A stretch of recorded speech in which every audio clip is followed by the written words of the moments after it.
happens when we die.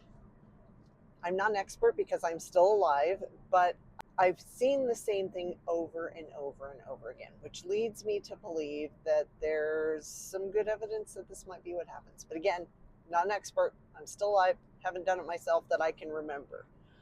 So when we die, it appears that we attend our funeral. We're conscious of everything that's going on. We go visit the family members that we're leaving behind, and we're given a period of time to mourn what we're leaving behind as well. So while those of us that are left behind are still mourning the person who is dying or has died, we're also kind of mourning what we're leaving behind.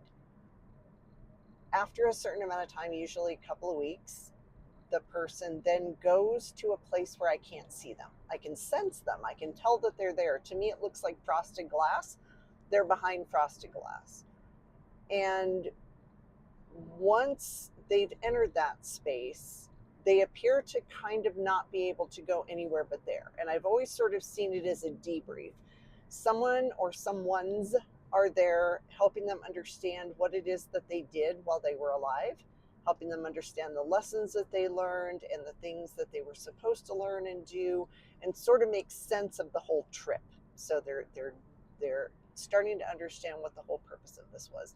This appears to take weeks to months. I've never seen it last more than 7 or 8 months on the outside. So after that amount of time, they appear to be able to go wherever they want to go. Here, there, wherever there is. I don't know where there is or when there is. But in that space, they appear to be able to move on to different things, different, I don't know, incarnations or different jobs or different experiences, but they're able to kind of come back at will.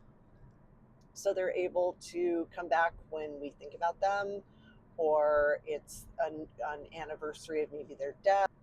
We also appear to maintain our free will as we move forward into whatever comes next. So not really changing our personalities a whole lot. I will say that it appears that everything that is associated with their life here sort of becomes less important. I had a client who died very young. He was in his early 20s when he died. And it was a situation where we were working on a curse. Yes, his family had been cursed. And when I told my guide, yeah, I don't believe in that, his attitude was, well, you can believe whatever you want to believe. Curses are real. After he died, I went and found him and wanted to know what happened. Did you die because of the curse? And his attitude was, who cares? I'm not there anymore.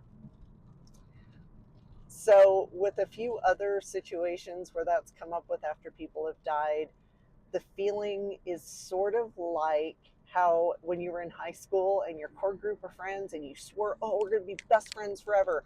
And then college happens or life happens and you get married or you get a job or you move away. And while you have good memories of your time with those friends, you're just not going to stay in touch. It kind of feels like that's the way it is here. They can come back and visit. They still care about it, kind of like you're going to your 10-year reunion, but it doesn't hold the same emotional intensity. And I believe that's so that we're able to move forward. We're going to see each other again.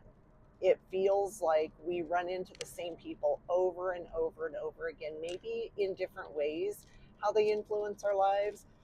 But regardless of when we're incarnating or where, we tend to have a similar core group around us during that process.